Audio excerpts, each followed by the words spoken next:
Muy bien, muy bien. Les damos la más cordial bienvenida al seminario que lleva por nombre Los 20 tips para el desarrollo de tu informe pericial psicosocial.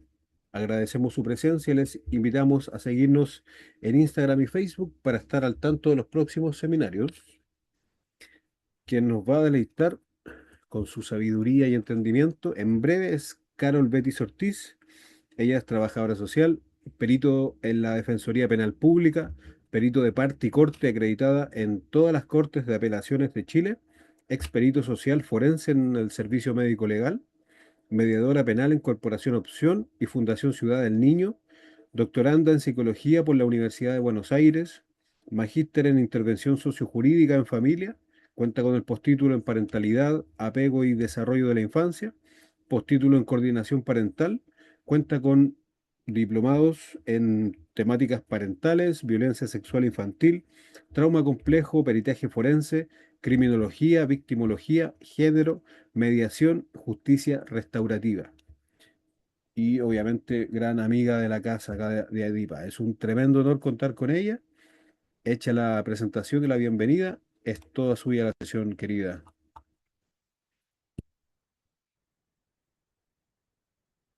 Voy. Ahora sí. Ahí sí, me tenías muteada. Gracias, compañero Rodrigo. Oye, bienvenidas, bienvenidos todos los que andan por ahí. Veo que hay varias colegas, trabajadoras sociales. Leí por ahí que había alguien de Arica. Yo soy de Arica, así que un placer. Hace rato no estaba en un seminario y como bien lo decía Rodrigo, esta es una antesala, como digo yo siempre, de nuestro diplomado, evidentemente de peritaje en materia de familia y penal. Así que la idea es que si aún no estás inscrito o no te has diplomado y andas buscando alguna opción, esta es una excelente alternativa por los docentes, y no lo digo por mí, sino por los otros colegas que están diplomados, ¿cierto? Que tengo el placer de dirigir junto con Lorena, así que la idea hoy día es poder revisar algunas cositas que sean bueno, que son de mi interés, que evidentemente desarrollo en las clases que doy en el diplomado, así que partimos. Bueno, como siempre, y aprovechando que Adipa, ¿cierto?, es una plataforma que está súper posicionada en Instagram, te invito a que grabes una historia, etiquetes a Adipa, me etiquetes a mí. Si no me sigues, también te invito a que me sigas. Hago contenido de los temas que me gustan, que es la mediación y el peritaje. Así que, dicho esto, parto con mi tip número uno. Muchas veces no sabemos cómo empezar y decir efectivamente cómo somos peritos o por qué somos peritos, así que si quieres acreditarte como tal y obtener como este título, aparte del diplomado, la mejor opción es inscribirte en la Corte de Apelaciones, ¿ya? Esto funciona, como digo yo, una especie de agenda telefónica donde clientes, futuros peritados, los mismos abogados litigantes buscan en esta nómina de la Corte profesionales, evidentemente de las áreas que andan ustedes acá, psicología, trabajo social, para poder desarrollar pruebas periciales, ¿cierto?, en juicios contenciosos. Por lo tanto, es súper potente que tu nombre esté ahí, ¿ya? Este registro se lleva cada 2 años. Como bien lo dice el acuerdo, ¿cierto? El 208 del año 2013, las Cortes llaman a una conformación de listas, lo que no significa que uno trabaja para el Poder Judicial, ni que el Poder Judicial te va a llamar propiamente tal, a excepción de las causas de civil y laboral, porque en familia y penal opera más bien el perito de confianza, el perito de parte. Así que en estas sedes, que es la que más peritamos, trabajadores sociales y psicólogos, vale la pena, ¿cierto?, estar acreditado para que alguien diga que revisó tus antecedentes y cuentan con esta especialización. Así que la Corte lo que hace es agruparlo en diferentes disciplinas. Por acá, en el lado izquierdo, vemos en el orden 4 trabajo social, en 16 psicología, que son más o menos los asistentes que andan por acá. Sin embargo, existen otras áreas donde también se podrían inscribir diferentes oficios, profesiones, para obtener esta calidad de perito, siempre y cuando en un juicio sea necesario conocer ese conocimiento particular, por ejemplo, de joyería, ¿ya? Así que evidentemente en los temas de familia, sociales, psicológicos, los peritajes que más se piden son los de trabajador social y los de psicología. Tip número 2. Bueno, vale la pena decir que existe mucho desconocimiento cuando nos metemos a hacer peritaje, ¿ya? Así que una de las leyes que yo recomiendo y que me he dado cuenta que muy pocas personas la conocen es la 20.192. Así que es una ley cortita, Dios gracias para aquellos que no son muy avesados a leer las leyes porque son fome, ¿cierto? Porque la ley viene a cambiar una ley madre o en particular esta viene a cambiar el Código de Procedimiento Civil. En el artículo 416 en particular nos habla de cómo se nombran los peritos, dependiendo de la especialidad que está requerida, y como te lo decía, en laboral, en civil, son las materias donde se designa por parte del tribunal un perito. Ya en materias que nosotros más solemos peritar, que es familia y penal, opera el perito de parte de confianza, por lo tanto casi siempre es un abogado, una abogada que te contacta para poder realizar esa labor pericial. ¿Ya? Sin embargo, es súper potente conocer la 20.192. Tip número 3. También me he topado, también he conocido, ¿cierto?, de que existe harta desinformación respecto a la nomenclatura de las causas, ¿ya? Y si bien es cierto, uno en familia suele participar en juicios contenciosos donde se solicita la prueba pericial, o sea, las causas C. Muchas veces las partes, como tienen un alto nivel de conflictividad llevado a lo judicial, no sabemos leer las causas que tienen, ¿ya? Entonces, estas son todas las posibilidades de hoy día en familia que existen en los tribunales de familia. Por lo tanto, cuando leemos en las demandas o las mismas personas nos dicen que tuvieron procedimientos anteriores, no sabemos por qué la causa en la que participamos es una C, que es la contenciosa, donde finalmente hay dos personas, ¿cierto?, que están en una contienda literal, en partes desiguales, ¿cierto?, tratando de que un magistrado llegue a la verdad jurídica para fallar a favor de alguno de estas partes. Pero sin embargo también nos encontramos con causas de exhorto que muchas veces los abogados citan en sus demandas, en sus contestaciones. Si las partes tuvieron alguna violencia, van a tener una causa F con competencia en un juzgado de familia. La M, que yo diría es la más conocida, son procesos de mediación que han sostenido las partes. Las P, como digo yo, las que nos dan trabajo, ¿cierto? Las causas proteccionales, desde ahí donde se deriva, ¿cierto? Los informes proteccionales que hoy día están desarrollando los de diagnósticos clínicos especializados, que posteriormente se convierten en una causa X, que es la causa de cumplimiento de esta propia medida de protección, que es también causa que nos da trabajo porque son todos los programas que ejecutan los organismos acreditados, ¿cierto?, a través del servicio de protección, llámese AFT, PRM, PPF, etcétera, etcétera. Luego tenemos las transacciones, que son las causas que realizan nuestros amigos, amigas, abogadas, que son en la práctica igual que un proceso de mediación, pero sin esa investidura, haber estudiado mediación, la ingresan como transacciones. Y toda causa contenciosa de transacción o de mediación donde se viola materia de alimentos o de relación directa y regular van a tener una causa Z de cumplimiento. ¿Ya? Entonces, muchas veces tenemos que revisar cuáles son los acuerdos, cuáles son las deudas, cuáles son los incumplimientos, qué sostuvieron en juicio, qué acordaron en mediación, ¿ya? Así que esas son las causas más conocidas, situaciones que tenemos que buscar en la oficina judicial virtual de nuestros peritados para poder desarrollar un buen informe. Dejo acá también algunas otras nomenclaturas que no tenemos mucha participación como peritos, pero sí me vale la pena decir esta nomenclatura nueva, que es la O, ¿cierto? Cuando se crea la 21.430 de la Ley de Garantías de Protección a la Infancia, aparece este procedimiento a través de las OLN, ¿cierto? Que es el que ataja, entre comillas, las medidas de protección, y esta oficina local de la niñez decide finalmente si esta causa se judicializa o no y se convierte después en una P y posteriormente cuando un magistrado dicte una resolución de ingreso a algún programa en una X. Cuarto, y esto es algo súper básico, pero me da la idea que siempre hay una confusión, porque hablamos de las dos cosas como que si fueran lo mismo y no lo es, ¿ya? Así que entender que una prueba documental no es lo mismo que una prueba pericial, ¿ya? Y cuando hablamos evidentemente de una prueba documental, pueden entrar ahí un certificado de nacimiento, que evidentemente es una prueba documental, pero también puede entrar un informe pericial como documento. O sea, cuando la jueza dice que quedamos eximidos de ir a declarar al tribunal, ¿ya? Por lo tanto, esa es una prueba, si bien es pericial porque es un informe, ¿cierto? Que lo evacuamos en calidad de perito, de investigadores, no requiere comparecencia al tribunal, lo que sí suele pasar cuando estamos haciendo un peritaje, ¿ya? Y de hecho podríamos homologar el informe a cualquier tipo de informe psicológico, ya que puede evacuar un psicólogo desde su atención clínica para algún paciente que está atendiendo, y eso se convierte en algún momento en una prueba en un juicio, o algún informe social que hemos desarrollado en otro contexto, universitario, para vivienda, para acreditar algún beneficio que tiene alguna importancia relevante para esta familia y se considera como una prueba.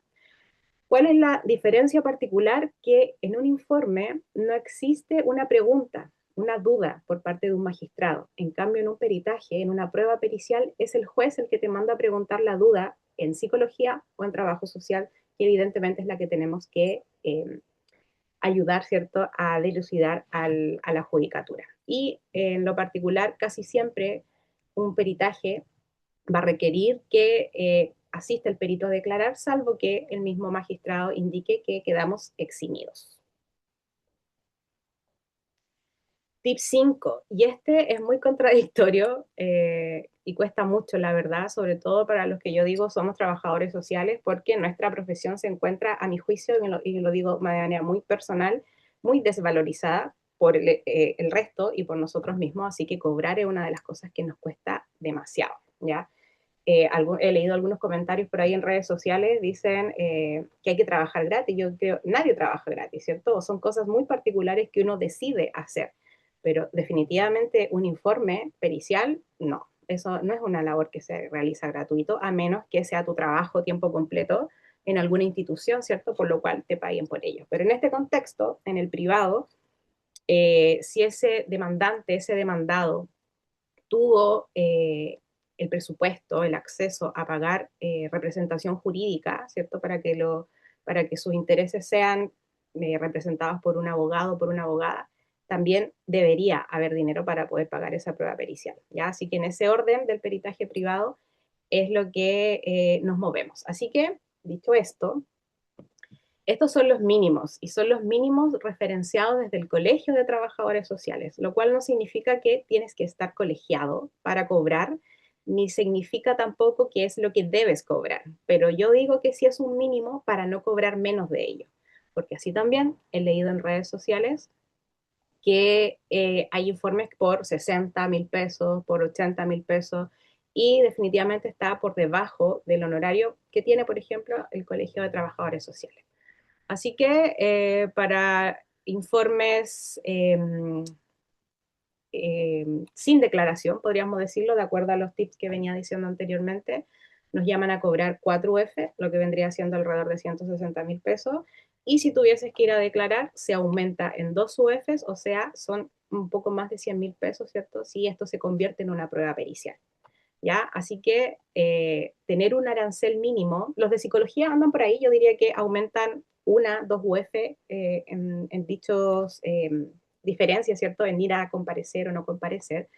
Pero como digo, es un mínimo, ¿ya? Porque siempre yo que hablo de esto, dicen, no, aquí cobro más, aquí no se paga eso, o en otras regiones me dicen, no, eso es imposible cobrarlo aquí. Así que, ¿de qué depende? Un poco de lo que dice la imagen por el lado.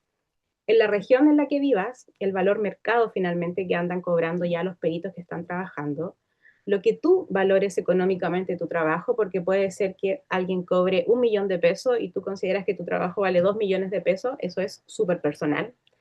La materia o las materias que estás peritando, ¿ya? Porque es súper diferente hacer un informe socioeconómico para una causa de alimentos a hacer un informe donde una persona puede recuperar su privación de libertad, ¿ya? Así también un delito, por ejemplo, de manejo en estado de ebriedad versus un delito de homicidio o de violación.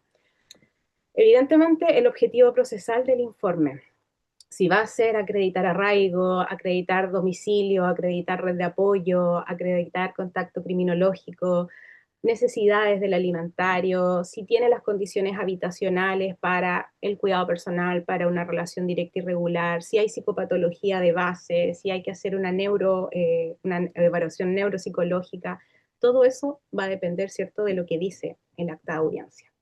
Y en definitiva, los instrumentos que tú ocupes, porque si haces un informe simple, lo más probable es que dediques poco tiempo de trabajo, pero si el informe requiere instrumentos y cursos o acreditaciones que tengas que comprar o haber adquirido previamente, eso también puede encarecer el trabajo, ¿cierto? No es lo mismo ponerle a tu computador una pieza alternativa que va a costar mucho más económica que una pieza original. Entonces, esa misma lógica va a depender de muchos factores para tú finalmente decir, ok, ¿cuánto es lo que yo valorizo mi trabajo? Tip número 6, y también súper desconocido a mi juicio, conocer el marco legal del peritaje. ¿Ya? Acá yo siempre escucho, estoy haciendo esto mientras me sale otra cosa. ¿Ya? Y para los que hacemos peritaje a 100% tiempo dedicado a esto, esto no es una cosa que hacemos porque nos falte pega o porque lo hacemos a contratiempo o porque no he encontrado trabajo. Entonces hay que tomárselo eh, con la rigurosidad que requiere. ¿Ya? Entonces, en ese contexto, no conocer el marco legal también habla de un perito que no está a la vanguardia de las labores periciales. Así que tenemos artículos en el Código del Procedimiento Civil, tenemos artículos en el Código Procesal Penal y tenemos en particular la normativa que regula la labor pericial en Chile que proviene desde el Servicio Médico Legal. De hecho, yo me he encontrado con peritos que se dicen ser peritos y ni siquiera conocen el 315. Y el 315 es conocer cómo te conocieras tu RUT, ¿ya? Entonces no puedes decir que eres perito si no conoces el 315. Y el 315 es tan potente que es de materia penal, pero también sirve para familia, o sea, ni siquiera sirve para familia, es el estándar en familia también. Tip 7, continuando con un poco con lo de la marco legal, apoderarte de la normativa técnica del servicio médico legal. ¿Ya? Muchas personas creen que porque esto es algo institucional, es algo que no se puede utilizar de manera privada, ¿cierto? Y así el contexto que precisamente hacer peritaje en el mundo privado es bastante requerido, ya si uno tiene una buena cartera de cliente y también se convierte en un buen perito. Por lo tanto, la normativa técnica pericial viene a regular, como acá lo dice por el lado izquierdo, los procedimientos se convierten en una guía para trabajadores sociales, psicólogos, psiquiatras, evidentemente del servicio público como el servicio médico legal, pero también para peritos privados que realicen dichas labores, ¿ya? Por ley, el servicio está mandatado a dar las directrices de cuáles son los estándares periciales y por lo tanto, si tú dices ser perito, deberías conocer dicha normativa. La que tenemos actualmente vigente es la 2349, que es del año 2020, y si te das cuenta en particular, como yo soy trabajadora social, esta no existía antes que el 2015. El 2015 por primera vez se sistematiza el trabajo social forense y aparece en la 8083. Así también me es válido decir que hay peritos que conocen esta normativa, pero siguen citando a esta, la del 2015. Eso también habla de un profesional que va a la vanguardia de los diferentes instrumentos, normativas que vas requiriendo de manera pericial, por lo tanto, igual como ocurre con las leyes, a medida que va saliendo un decreto, una resolución exenta o una ley, va derogando la anterior. Por lo tanto, la que hay que citar hoy día es la 2349. Es bastante sencilla, no tiene nada del otro mundo, sí te permite conocer qué es lo que es el perito, qué es lo que es el peritaje, cuáles son los mínimos, algunos procedimientos en particular. Y si te das cuenta por acá, en su índice, ¿cierto? Hay un punto en particular de qué es lo que es el peritaje psiquiátrico, qué es lo que es el peritaje psicológico y qué es lo que es el peritaje en trabajo social. Tip número 8. Conocer las etapas procesales en las cuales nos vinculamos como peritos. En familia sobre todo, ¿ya? Porque en el mundo de penal eh, muchas veces está este momento del abreviado, ¿cierto? Cuando la causa se mantiene en un juzgado de garantía o cuando ya no existe una aceptación, no se acepta responsabilidad y se pasa a una preparación de juicio oral, ¿cierto? Ya ahí nos cambiamos de tribunal, del juzgado de garantía al tribunal oral. En familia los procedimientos suelen ser más, no sé si más cortos, pero sí más acotados, pero eso no significa que sean más cortos en el tiempo, ¿ya? De hecho, a medida que existe más densidad poblacional, las audiencias suelen ser más espaciadas en el tiempo La agenda también tiene mucha más carga, por lo tanto a veces una audiencia empieza en junio y la audiencia siguiente es en septiembre, en octubre, así que en esos momentos que nosotros tenemos que saber qué actuar y el momento en el que entramos, sí o no, ¿ya? Por eso los abogados suelen hablar de esta famosa APJO, que es la audiencia de preparatoria de juicio oral.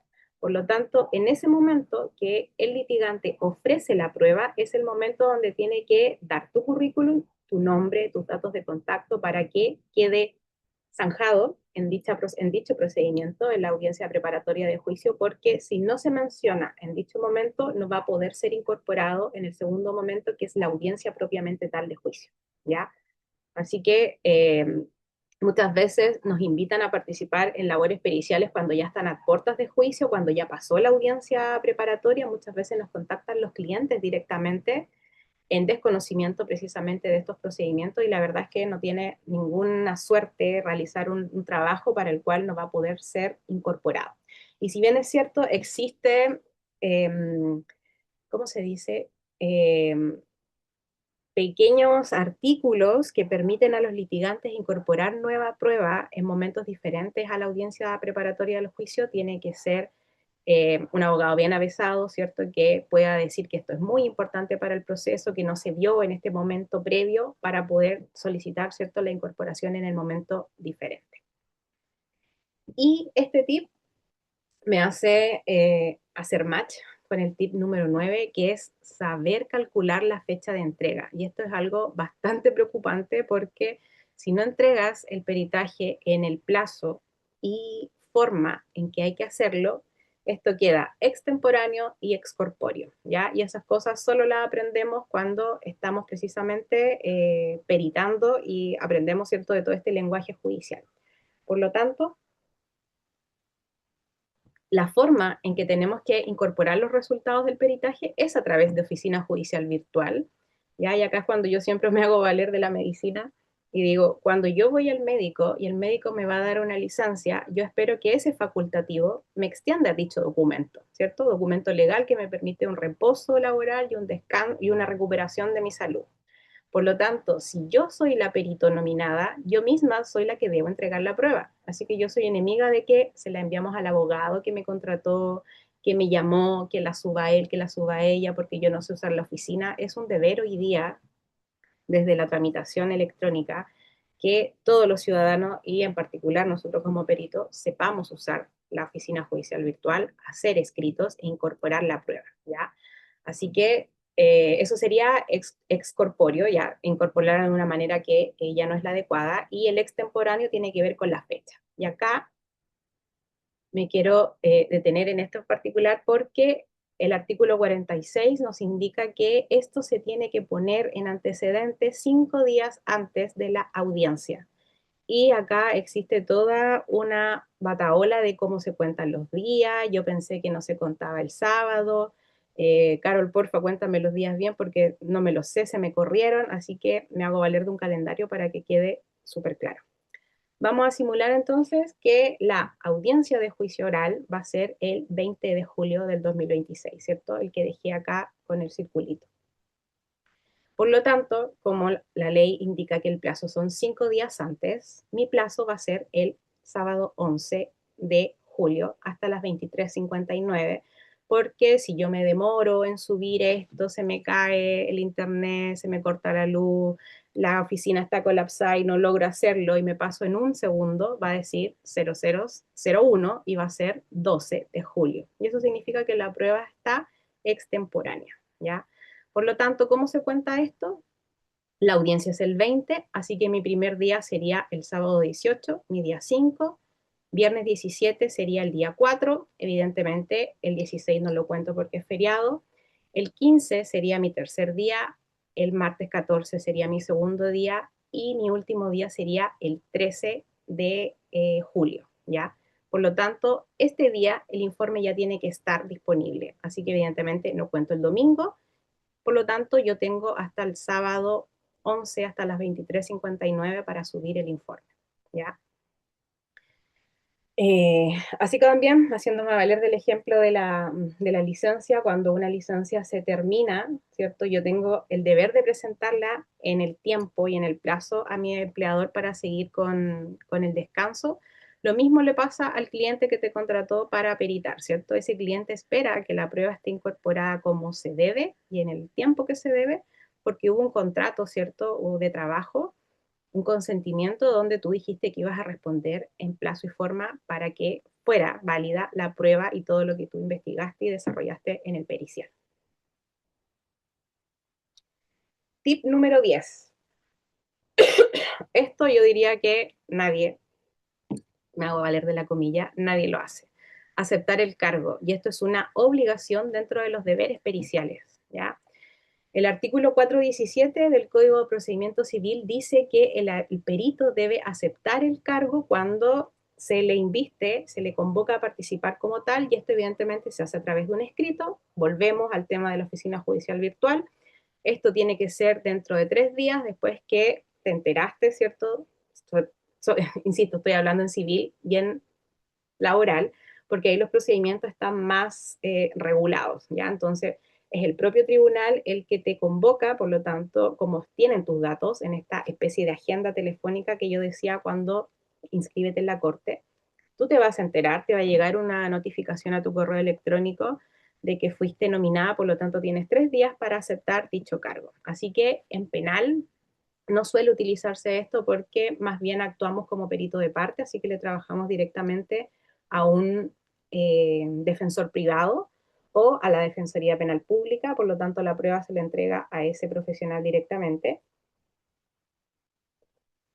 O por el lado de la victimología, trabajas directamente para la Fiscalía, pero en familia sí tenemos que hacer la aceptación del cargo, ¿cierto? Porque es un deber, una responsabilidad, pero ahí el plazo corre en la práctica desde que te enteras que fuiste nominada, ¿cierto? Cuando alguien te da esa audiencia, esa acta de audiencia de preparación de juicio oral, donde dice la señora Carol Betty, ¿cierto? Queda nominada, ¿cierto?, para realizar esta labor pericial a no sé quién, a no sé cuánto. Entonces, seguramente cuando esa audiencia ya esté disponible en la plataforma, el cliente o el abogado te la hará llegar y ahí en ese momento tú aceptas el cargo. Tip número 11, como lo decía, aparte de la metodología, conocer el 315, ¿ya? ¿Y cuál es el famoso 315? Nuevamente, el artículo 46 nos dice, ¿cierto?, cómo se incorpora la prueba y además nos dice que será aplicable a los informes periciales en materia de familia lo dispuesto en el artículo 315 del Código Procesal Penal, ¿ya? Entonces es como el ADN, ¿cierto?, del peritaje, conocer el 315 porque es lo que norma finalmente qué es lo que contiene un peritaje. Así que, Dios gracias, nuevamente, al igual que la 20.192, es un artículo bastante pequeño, se compone de 3 letras, como lo puedes ver. En la A dice que tenemos que describir a la persona, y acá viene lo típico, ¿cierto? Mujer, 30 años, trabajadora social, 2 hijos, casada, de una familia tanto, tanto, antecedentes mórbidos, cómo encontramos a la persona. Letra B, todas las operaciones que realizaste y su resultado, por lo tanto acá viene absolutamente la metodología, ¿cierto? Entrevista psicológica, entrevista social, visita domiciliaria, triangulación, revisión de expedientes, entrevista con tercero, aplicación de test, baterías, etcétera, y evidentemente el resultado de todos esos procedimientos. Y letra C, evidentemente, las conclusiones, ¿cierto? No puede haber un informe que no tenga conclusiones. Por lo tanto, dada tu disciplina, la metodología que hiciste en el B y la persona que peritaste en el A, tienes que concluir en relación a tu ciencia, arte, oficio, de acuerdo a la disciplina de trabajo social o de psicología.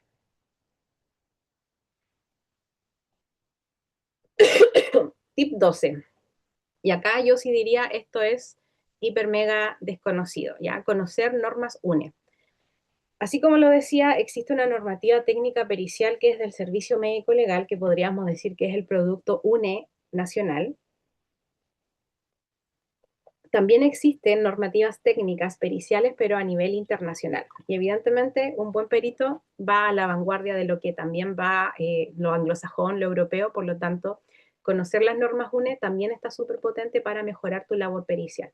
Aquí en lo particular está la 160, no, la 16.775, que como puedes darte cuenta son los requisitos generales para desarrollar servicios periciales, que es del 2016, y luego tenemos la 197.001, que es del 2019, que da los criterios que tiene que tener un informe pericial, ya que vendría siendo en la práctica los mismos criterios que tiene el servicio médico legal para decir cuál es el contenido de un informe psiquiátrico, psicológico y social, ¿ya? Esto se compra a través de la plataforma propiamente tal de la AENOR, que está por aquí, acá abajito, si se dan cuenta, muy chiquitito. Es un PDF que viene encriptado, que evidentemente hay que comprarlo y tiene como una titularidad, si te das cuenta acá dice, este documento ha sido adquirido por Carol en tal fecha del año 2022. Por lo tanto, la única forma de conocer estos estándares UNE es comprarla, definitivamente, ¿ya? Y ahí es cuando yo te digo, esto encarece también tu trabajo, porque si tú no inviertes en tu propia, en el mejoramiento de tu currículum y tus competencias, eh, no puedes darle valor agregado a tu trabajo. Ahí estoy viendo que la línea pregunta cuál es la primera, ahí te la dejo, la 16.775 y la 197.001. Si lo tradujéramos en palabras simples, porque a lo mejor lo UNE es poco conocido, es como hablar de una norma ISO, ¿ya? Es el símil, ¿ya? Pero como no es de procedimientos así como empresariales o de personas, no hay cómo decirlo, la UNE, o sea, la AENOR, viene a desarrollar estos estándares de normalización, ¿ya? Entonces, la UNE es igual a la ISO, es como la prima. Los precios son alrededor como de 50.000 pesos, 50 euros por normativa. Tip número 13. Conocer los criterios de Frey y de Dauber. Y esto yo también diría es súper poco conocido, ¿ya? Cuando uno se vuelve perito a tiempo completo y quiere mejorar, de hecho, su calidad pericial, se pone a leer, ya de manera muy ñoña, ¿cierto? Cosas que tienen atingencia a la labor pericial y parte de tener una normativa técnica en Chile, tener estos criterios internacionales de la UNE, esto proviene de algo mayor, que son precisamente estos criterios gringos, ¿ya? El de Frey es bastante antiguo, del 23, y luego hubo como una especie de actualización con el del 93 de Dauber, y esto obedece a apellidos de americanos, de estadounidenses que tuvieron conflicto con la justicia y de ahí aparecen estos criterios, ¿ya? El de Frey es bastante sencillo porque es el primitivo, así que nos dice que tiene que existir evidencia científica que sea admisible, que dé cuenta por la comunidad científica que lo que tú estás haciendo es cómo se hace, ¿ya? Por lo tanto, ¿cuál es el enfoque de este criterio? Es que tiene que haber método científico y es algo que nos cuesta mucho apoderarnos, sobre todo desde trabajo social, de que cuando hacemos peritajes, hacemos método científico. Y el de Dauber eh, nos da cuenta que acá el magistrado actúa como esta especie de gatekeeper, por lo tanto es como una especie de cortafuego, que dice, ok, esto es admisible o no admisible bajo esto que conocemos en nuestro sistema como sana crítica, ¿ya?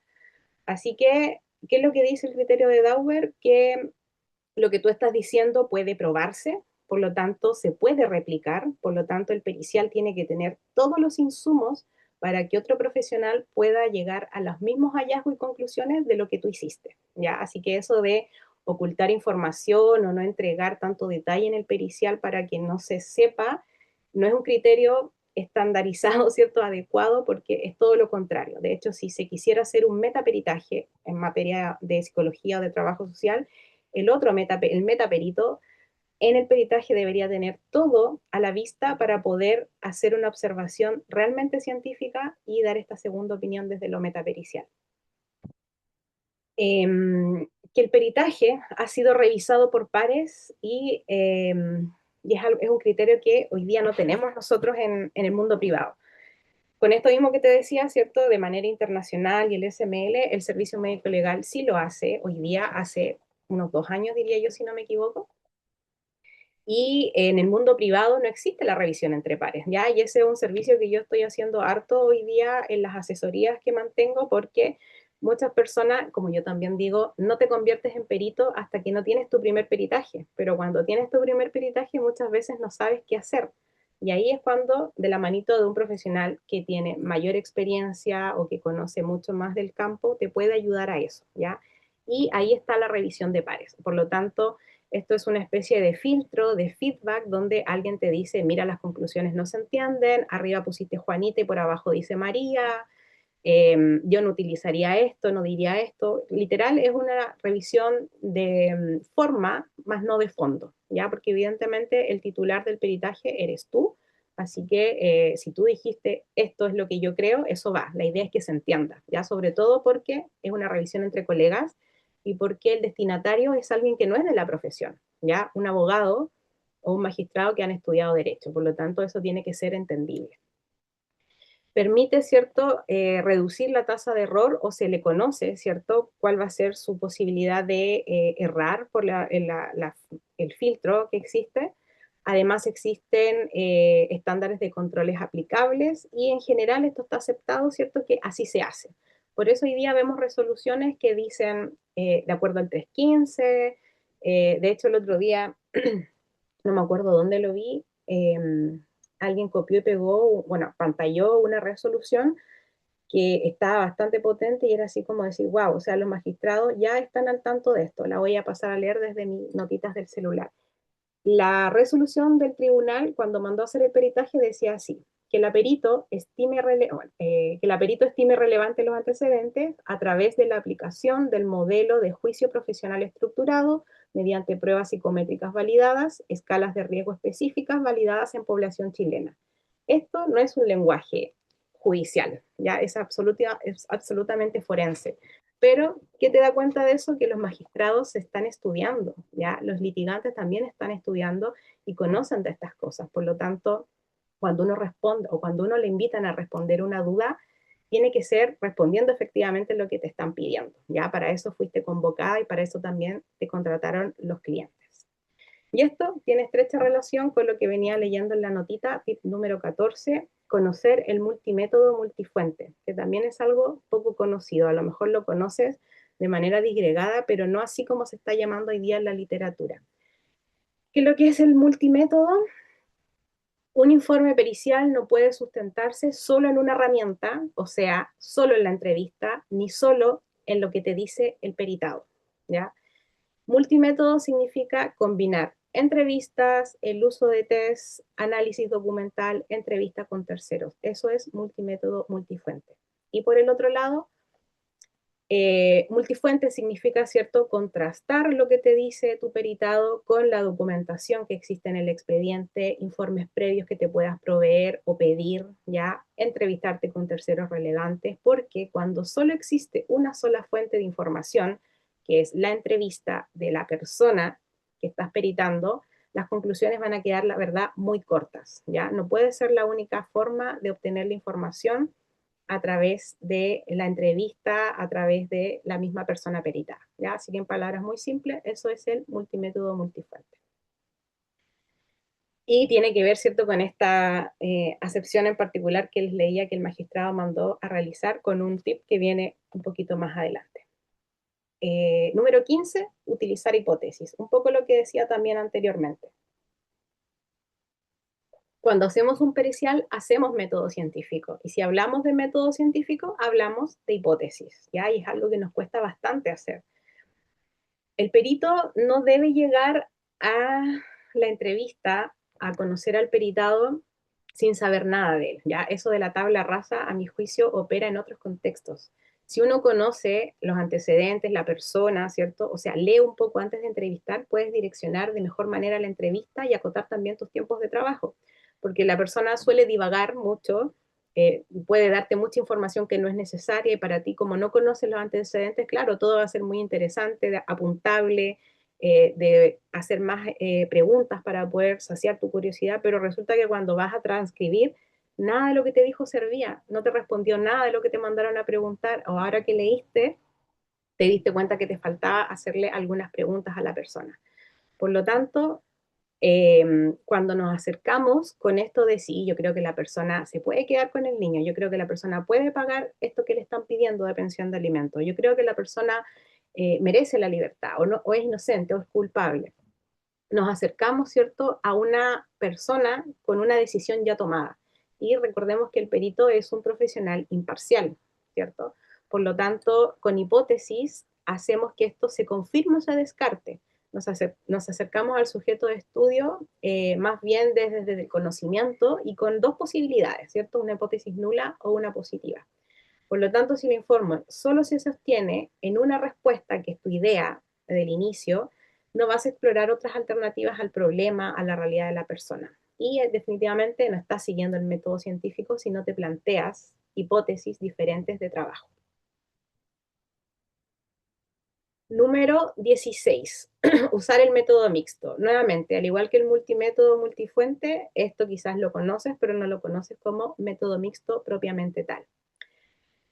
El método mixto significa no decir hoy día que somos blanco y negro. ¿Ya? Antiguamente uno decía, sobre todo cuando hacíamos investigación en pregrado o si todavía lo estabas haciendo en tu rol profesional, uno dice, no, yo soy absolutamente quali. No me des nada a mí con números, no estoy ni ahí con el SPSS, con el Excel. No, yo lo mío es entrevistar. ¿Ya? Y por el otro lado, había profesionales que decían, no, a mí nada de parafraseo, nada de saturación muestral, yo prefiero el dato duro. Eso ya está out, como diría Gonzalo Cáceres. Lo que se utiliza hoy día es el método mixto, o sea, utilizar ambos, lo que se llama un diseño paralelo convergente, o sea, la metodología quali va por un carril, la cualitativa va a poner el otro, y desde ambos métodos tú vas investigando, concluyendo e integrando resultados, ¿ya? Esto es algo bastante novedoso, es como por ahí desde el año 2013 cuando Creswell empieza a hablar de combinar estos resultados para buscar la convergencia del dato, ¿ya? Si la persona te dice, un ejemplo que yo siempre utilizo en mis clases, si la persona te dice que es Superman, tendrá que comprobártelo. Tú no puedes asegurar que lo que estás viendo es Superman solo por lo que él te dijo. O sea, si él te demuestra que está volando, que tiene capa, que tiene el disfraz, que tiene foto, perfecto, yo le creo. Entonces ahí está lo quali con lo cuantitativo, ¿cierto? El dato duro con el dato del relato. Eso es que los métodos vayan convergiendo. 17. Conocer el código deontológico. Ya estoy, cada vez que voy avanzando, creo que son cosas más desconocidas. El uso de psicometría no es privativo para la disciplina de psicología, que a lo mejor uno dice psicometría y entiende que es de psicología o también como dicen psicoterapia exclusivo para psicología. El uso de test no es privativo para alguna disciplina en particular. Por eso hay que conocer el código deontológico de los test en particular. ¿ya? Y acá tenemos dos organizaciones, que es la International Test Commission y la típica o la archiconocida APA, ¿cierto? La Asociación Americana de Psicología. Estas dos instituciones crean este código deontológico y nos dicen que los tests se clasifican en A, B y C. Yo gracias también a una clasificación bastante sencilla y de manera muy simple lo que podría decir es que los tests tipo A no requieren ninguna especialización de formación de base para poder utilizarlo. Hay varios tests de los que utilizamos que son categoría A. Luego tenemos los test categoría B, donde cae trabajo social, ya porque hay que tener cierto conocimiento en investigación, en cuantitativa, en estadística, que son cosas que vemos en pregrado, y evidentemente psicología calza perfecto. Y la letra C es privativo para carreras como psicología, psicopedagogía, psiquiatría, que son test exclusivos que solamente pueden utilizar disciplinas como las que te acabo de nombrar. Así que yo diría, en palabras muy simples, que muchos de los test que andan en el mercado y muchos también de los que reviso dentro del diplomado son categoría B. Ya, de hecho, en competencias parentales, el CUIDA es un test categoría B. Y para zanjar así como la duda, un test categoría C sería el CIT, el cuestionario de impacto del trauma, que evidentemente lo utilizan y está reservado, de acuerdo al código ontológico, a categoría C para profesionales de psicología. 18. Y esto es como una lluvia de ideas, conocer leyes específicas. Si bien es cierto, a medida que vamos mutando en la sede que vamos peritando, laboral, penal, familiar, civil, ¿cierto? Aparte de los códigos madre, ¿cierto? Código de procedimiento civil, código penal, existen leyes que sí o sí tenemos que conocer, ¿ya? Y muchas veces preguntan, ya, pero ¿cuáles? Entonces, en algún momento me di el trabajo de anotarla. En familia tenemos la ley madre, ¿cierto? La 19.968, que si eres perito y sobre todo de familia, tienes que leértela completita, ¿cierto? Hasta la parte donde se nombra cómo se administran los tribunales, cuántos consejeros técnicos hay, cuántos jueces corresponde a la comuna en la que tú estás, la ley de alimentos, la ley de abandono de familia, la 14.908, la de matrimonio civil, la ley de menores, la garantía de derechos, la ley de violencia y sobre todo en peritajes de competencias parentales, de cuidado personal, el artículo 255 del Código Civil donde se establecen las directrices, ¿cierto?, que tiene que tener a la vista un juez o una jueza para dictar un cuidado personal. En materia penal podemos encontrar la archiconocida ley de las penas sustitutivas, la ley madre 18.216, que fue modificada por la 20.603, la ley de responsabilidad penal adolescente, la que la modifica, la 21.527, ley de drogas, ley de armas, ley de tránsito, así que dependiendo también del delito, uno va a tener que buscar, googlear, ¿cierto? Y ver aquella ley para entender finalmente en qué materia estás peritando. 19 y uno de los plus de nuestro diplomado es la incorporación de los enfoques transversales, que anteriormente era algo como, uy, sí, qué bonito, qué entretenido, pero hoy día es algo obligatorio en cualquier intervención que proviene desde el servicio de protección especializada o desde el servicio de reinserción juvenil, ¿ya? Enfoques, o sea, por algo las capacitaciones en dichas entidades tienen relación con enfoque de derecho, enfoque de género, enfoque intercultural, enfoque ecológico y cosas ya más psicosociales que son propias de nuestras disciplinas, enfoque sistémico, curso de vida centrado en fortaleza, entender el enfoque transgeneracional, el enfoque centrado en trauma, hoy día que está, ¿cierto?, súper atingente, un enfoque de diversidad, ¿cierto?, donde se espera que se respete también los derechos humanos, la neurodivergencia, así que dependiendo de la problemática en la cual está involucrado el peritaje, uno literal se pone estos lentes para poder observar de manera diferente la realidad de la persona que estás peritando. Y por último, conocer esto que se llama la famosa PBE, ¿ya? La prueba basada en la evidencia, que era esto que venía leyendo, ¿cierto? De lo que el magistrado mandó a peritar en particular. ¿Qué es lo que significa el enfoque basado en evidencia? Es que tu peritaje tiene que estar basado en evidencia científica, ¿ya? No es lo que a ti se te ocurrió como Carol porque la familia es bonita, porque te cayó bien la señora, porque el caballero fue súper simpático en la entrevista, porque pucha me da pena, porque está recluido, sino que tiene que hacerse con una metodología, método científico, con hipótesis. Por lo tanto, la prueba basada en evidencia nos dice que utilizamos investigaciones, fuentes bibliográficas, estudios, teorías validadas para poder decir lo que estamos diciendo. Y por eso es necesario conocer teorías, enfoques como el apego, la teoría del aprendizaje, modelo de vida satisfactoria, el transteórico del cambio, riesgo, necesidad, responsividad, y así una suma de modelos o teorías, ¿ya? ¿Por qué? Porque estos son métodos más confiables, ¿ya? Estos modelos, teorías están protocolizados, estandarizados y suele haber un test, ¿ya? Que converge, que absorbe la metodología. Por ejemplo, la super archiconocida entrevista única videograbada, la EIVG, entrevista investigativa videograbada, que en Chile, cierto, tiene este nombre, pero eso proviene de un protocolo internacional que es el protocolo de Nietzsche, ¿ya? Entonces, no es algo que a Chile se le ocurrió hacerlo así, sino que viene de algo que está estandarizado.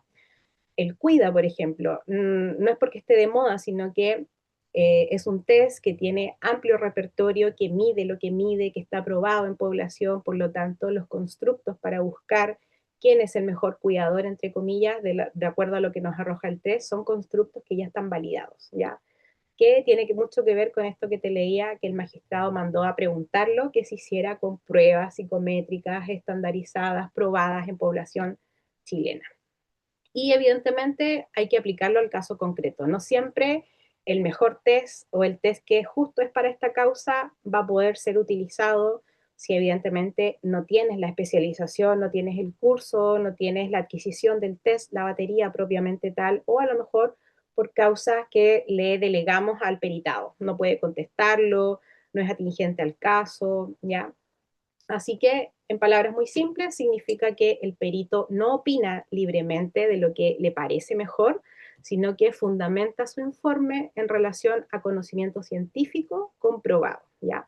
Por eso, como te lo leía en este torpedito, ¿cierto? A través de juicio profesional estructurado, a través de herramientas validadas, y eso hace el match, ¿cierto? Con modelo mixto, código deontológico, uso de entrevista y además de test, y que finalmente viene a ser el método científico. Así que lo he logrado de manera rauda, me propuse, no sé por qué diablos, hacer 20, me acuerdo que había hecho un seminario hace unos años atrás, yo diría, de 10, y no sé por qué ahora me puse la vara más alta y me lo dupliqué, así que estoy muy contenta por haberlo logrado. Evidentemente el seminario siempre es como yo digo, un avivamiento de la llama, así que si quieres aprender de todas estas cosas, porque estas láminas me las robé de mis propios PPTs que tengo en el diplomado, así que las personas que ya han participado en los diplomados ya conocen de estos temas, pero son estándares periciales actuales para poder ser peritos a la vanguardia. ¿Ya? Ojalá te haya quedado súper claro que los magistrados estudian esto, saben, por ejemplo, de los criterios de Dauber, y son cosas que nosotros como peritos no las sabemos. Así que sí o sí tenemos que ponernos a la moda, ya a lo que va requiriendo la labor pericial, porque es súper importante no quedarse retrógrado, ya, y seguir utilizando solamente la entrevista, el análisis clínico, lo que yo creo, ¿cierto? Etcétera, etcétera. Eso, Rodrigo, estoy lista. Genial, muchas gracias. Súper, súper. Brindémosle un aplauso virtual porque se pasó tremenda calidad, contenido de muy alto valor. Ahí estoy leyendo los comentarios, los agradecimientos. Vamos a dar el pase a las preguntas. ¿Alguna duda, algún concepto que quisieran aclarar, comentario? Es bienvenido y bienvenida en este preciso momento. Ahí están llegando los corazoncitos, siguen llegando los corazoncitos, los agradecimientos. Estaba leyendo el chat, igual estaba bien activo. Mira, mientras alguien se motiva para levantar la mano, podríamos responder acá, Paola, que pregunta del chat. Si un cliente X me contacta porque necesita un informe social o una pericia y yo lo realizo, ¿cuál es el procedimiento a seguir? ¿Hay que dejar registro en algún lado? ¿Cuáles? Y bueno, otra pregunta, ¿cuáles son las preguntas típicas que hace el tribunal al momento de leer las conclusiones?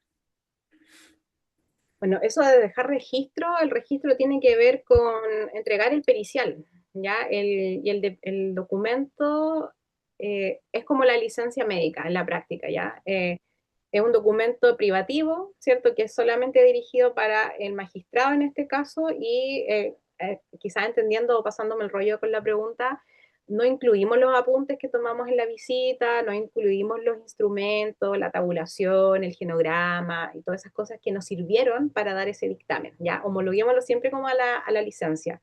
La licencia te identifica, te da un diagnóstico y dice lo que hay que hacer. Entonces, el pericial en ese mismo orden. Había otra, Rodrigo, me perdí. ¿Y cuáles son las preguntas típicas que hace el tribunal al momento de leer las conclusiones? Uy, qué difícil, va a depender un poco de la experticia del magistrado y del interrogatorio y también de tu despliegue que tuviste como perito, porque si no dejaste duda, muchas veces uno termina y no hay duda, ni en el examen, ni en el contraexamen, ni por parte del tribunal. Entonces uno se queda como la sensación de que va, lo hice súper mal, que nadie me quiso preguntar nada, o todo súper claro, que nadie me quiere preguntar nada. Entonces va a depender mucho de la manera que te pongas finalmente, ¿ya? Así que yo diría que en general las preguntas tienen que ver con cómo uno se presenta, ¿ya? Así que uno hace un breve resumen, ¿cierto?, de lo que hiciste. Uno trata de hacer las conclusiones para tratar de que ese momento sea como lo más amplio y no hayan preguntas, porque después en el contra, porque el examen, ¿cierto?, por parte del abogado que te lleva es solidario, como digo yo, ya seguramente te va a relevar tu currículum, tu experiencia, que llevan trabajando juntos tanto tiempo, a lo mejor tu informe tenía algo súper potente, te lo va a volver a preguntar para que tú lo digas, y muchas veces estas cosas también se preparan, ya, sobre todo, por ejemplo, en fiscalía, hay una preparación del juicio donde el fiscal llama a sus víctimas, a testigos, a peritos y le dice, mira, esto es importante, yo quiero que digas esto. Así que suele también pasar en el mundo en familia, ¿cierto? Que se prepara la audiencia para que tú digas lo que el abogado quiere que salió en tu informe, pero en el contraexamen es lo que no sabemos qué va a pasar. Así que ahí vienen las preguntas insidiosas, ¿cierto? Que tratan de desacreditar tu experiencia, tu currículum, tu poca experticia, los errores que a lo mejor cometiste.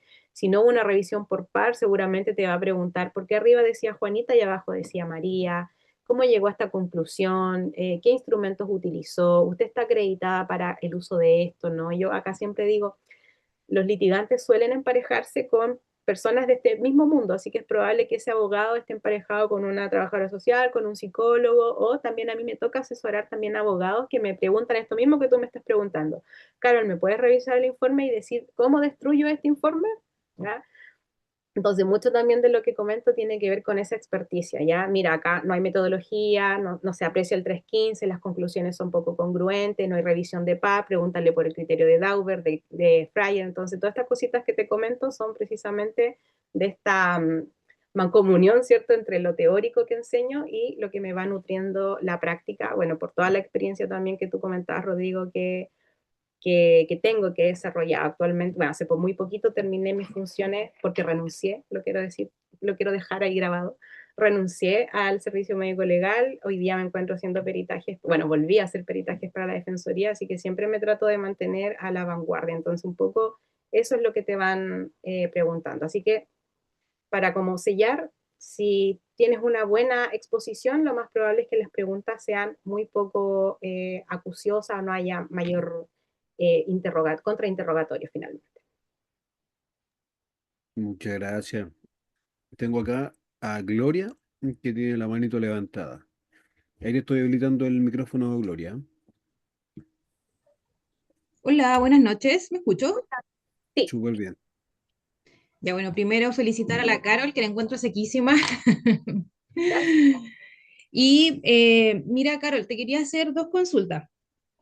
Una tiene que ver con cómo uno puede adquirir o familiarizarse harto con el lenguaje judicial, porque siento que dependiendo del área en la cual uno se quiera dedicar, requiere también tiempo, además de la revisión de las leyes, si hay alguna otra forma como para familiarizarse fácilmente con los conceptos legales, porque una de las cosas que yo le tengo harto temor es como al contrainterrogatorio en la presentación de un juicio.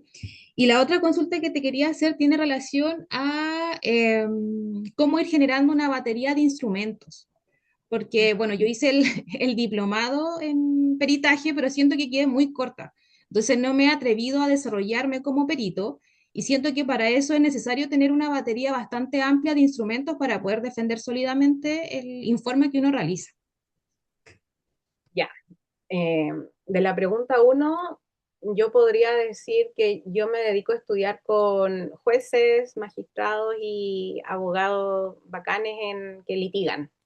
Entonces eso te va permitiendo conocer cómo va el otro mundo, porque es como una mezcla entre conocer cómo se hace, que sería estudiar con peritos, pero como perito también estudiar con fiscales, con magistrados, ¿cierto? Con abogados que litigan en estas materias para tú mismo irte follando en este ámbito. De hecho, yo creo que a esta altura de mi vida tengo ya mucho lenguaje, no judicial, pero forense judicial, ¿cierto? Jurídico forense en relación a lo pericial. Entonces es la única forma de poder inmiscuirte en este mundo. Y hoy día, Dios gracias, tenemos, antes decíamos Google, hoy día tenemos a la inteligencia artificial, así que tú puedes mandarle una resolución que te la interprete, que te diga qué leyes tienes que leerte, así que también hoy día esa es una súper buena herramienta, Gloria. Asumo que eres psicóloga, me parece, porque, ¿sí?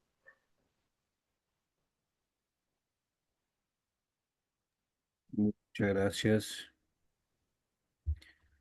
Ahí sí. Gloria, ¿sí? ¿Terminaste? ¿O volvió a levantar la manito? Ahí está. Ay, sí, es que no podía reactivar el audio, perdón. ¿Eres No, soy psicóloga? colega, soy trabajadora social. Ya.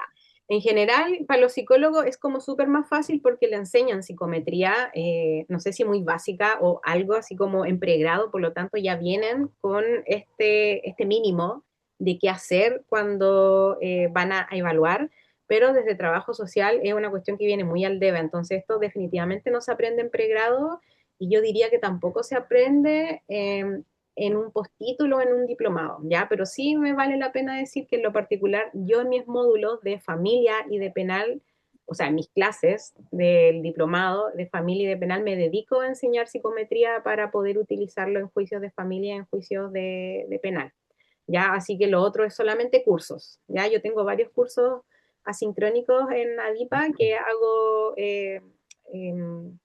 adiestramiento en diferentes tests y cursos en particular, ¿cierto? Como de estrés parental, del CUIDA, que son cursos que son sincrónicos para enseñar psicometría categoría B, como lo decía desde el código deontológico. Así que al final uno se termina haciendo un archivador físico, una carpetita en tu computador con todos los tests que vas conociendo y a medida que vas entrevistando te das cuenta de que necesitas medir algo en particular. Así que ahí nuevamente San Google, San IA te ayuda a decir, mira, el test es por aquí, luego viene la bajada de si existe un artículo científico, si el test tiene protocolos, si le pertenece a alguna editorial, si hay que tener cursos, si hay que comprárselo a alguien, y así uno va nutriendo finalmente su dossier de psicometría. Estaba leyendo el chat. Muy buenas preguntas. Aquí Janet, por ejemplo, pregunta: ¿cómo abordar entrevistas en delitos de alta connotación como femicidio o delitos sexuales sin revictimizar a la familia ni perder objetividad? Bueno, en esos delitos en particular que son de alta complejidad, o sea, yo diría, no es que yo diría que así solo es, pero la Fiscalía tiene varios protocolos de entrevista, manuales protocolizados para dichos temas, así que ahí está súper potente nutrirse de eso. De hecho, en este mundo se habla como del libro blanco, del libro naranja y del libro azul, donde precisamente nuestro profe, Francisco Maffioletti, psicólogo, ha participado de esos protocolos propiamente tal. Así que ahí sí o sí hay que especializarse mucho más para poder hacer análisis en materias de esa competencia. Por ejemplo, también la Fiscalía tiene un protocolo interamericano o iberoamericano, no me acuerdo cuál es la palabra correcta, de femicidio, ¿ya? Así que ahí está súper interesante cuando uno se especializa en esos temas. Camila también pregunta aquí: ¿en el informe debe ir de manera obligatoria al marco normativo? ¿Cuál sería un ejemplo de este? Eh, o sea, cuando uno desglosa su punto de metodología, uno dice las técnicas básicas, ¿cierto? Entrevista psicológica, entrevista social, visita domiciliaria, triangulación, y luego viene como una cita así como muy asolapada de estas cosas que yo te comentaba, ¿cierto? Lectura de la ley en particular, normativa técnica SML, estándar UNE, y todas estas cositas que yo venía comentando, pero no así como una especie de diccionario de qué significa cada una de ellas. Y de hecho, leyendo un poco la pregunta que viene abajo de la PIA en el diplomado, o no, por ahí el informe, no Sí, sé, Pía también pregunta. ¿entregan un modelo de informe? Sí, en lo particular yo me dedico en creo, siento que en el de penal lo entrego, o sea, sí, sé que sí, en el de familia no me acuerdo, pero sé que lo abro el mío, ya para que esto que vengo hablando como de lo teórico también se aterrice como lo hago en la práctica, sobre todo en la parte de cómo se incluyen los instrumentos, ya que es una de las mayores dudas que siempre se generan en la clase.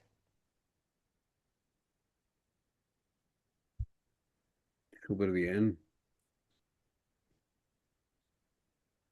Finalicemos con la última pregunta de Paola, si le parece, Carol. A ¿Qué la será? pericia, dice: ¿a la pericia se adjudica el certificado de título y algo más? Bueno, en general, en el momento de la audiencia preparatoria de juicio oral, uno tiene, o sea, uno debería tener, es mi consejo, uno debería tener un currículum de una hoja, ¿ya? Que no diga dónde hiciste la enseñanza media ni dónde hiciste las prácticas, sino que diga directamente las cosas que se requieren y para optimizar los tiempos. ¿Cómo encontrarte? Tu nombre, tu RUN, tu correo, tu fono, tu dirección laboral, ojalá. Qué título tienes, cuáles son tus especializaciones y atrasito, eh, los títulos más importantes, psicólogo, trabajador social, tu postítulo, tu diplomado, tu curso, que acredite, ¿cierto?, que eres perito. Así que esas cosas más o menos las que se adjuntan. Y en particular para la pregunta del precio, ¿cierto? Que lo leí por ahí, me estoy metiendo a la página y el diplomado hoy día está a 3,49 si no me falla 349.000 pesos. Así que es un súper buen precio para la calidad de material, de docentes. O sea, es un placer poder tener, por ejemplo, a Francisco Maffioletti, para los que son psicólogos. Francisco es un tremendo profesional en psicología forense en estos temas. Tenemos una jueza de tribunal oral, a la Nora Rosati. Tenemos a la Alicia Fuentes, que participa en entrevista, que entrena en entrevista video grabada. Y por el lado social estamos Lorena y yo. Ya, es como, oh, y Lorena y yo. Pero como lo han dicho ustedes mismos, bueno, esperamos hacerlo de la mejor manera posible, ¿cierto? No, no es para solaparnos, sino que es como para no tirarnos flores. No me voy a tirar flores yo misma, pero ya Rodrigo leyó mi currículum y recibí muchas flores en relación al seminario, así que después nos dividimos, ¿cierto?, entre psicólogos y trabajadores sociales para que ambos puedan tener las competencias con dichos profesionales en cápsulas como también más especializadas por las disciplinas. Así que entre relación precio-calidad, la verdad es que es un súper buen producto, no es porque yo lo dirija, porque esté aquí, pero yo misma me diplomé en otra institución y jamás aprendí lo que enseño yo en las clases y de hecho, o sea, ojalá quede claro con el nivel del seminario lo que podrías aprender en el propio diplomado. Qué genial. Pía, me parece que esa pregunta se la podría hacer em, luego a Carol, ya para que ahí no quedes con la duda. Pero en honor al tiempo lo vamos a dejar hasta acá, porque queda mucho, mucho momento de seminario todavía. Si bien es cierto, lo fuerte, los tips, ya los acabamos de conocer, se viene el sorteo y la certificación. ¿Les parece si antes del sorteo nos tomamos una foto grupal, una foto curso? Prendan sus cámaras, por favor, todo aquel que quiera, que pueda, que se encuentre en un espacio seguro, que quiera aparecer ahí en las redes de Carol. Vamos a tomar una fotito. Eso, ahí están encendiendo sus camaritas. Súper bien, súper bien, súper bien. ¿Dónde están los Recordemos. varones? En la otra hoja, a ver, no veo a Bien, nadie. siete hojas aquí, como dice Carol. Bien, voy a esperar aquí que se motiven un par de cámaras, de camaritas más. Qué genial, genial, genial. Voy a tomar la captura y también la voy a dejar acá en el chat, si les parece, y así todos y todas las tienen. Vamos entonces. 3 2 1. Super ahí con una.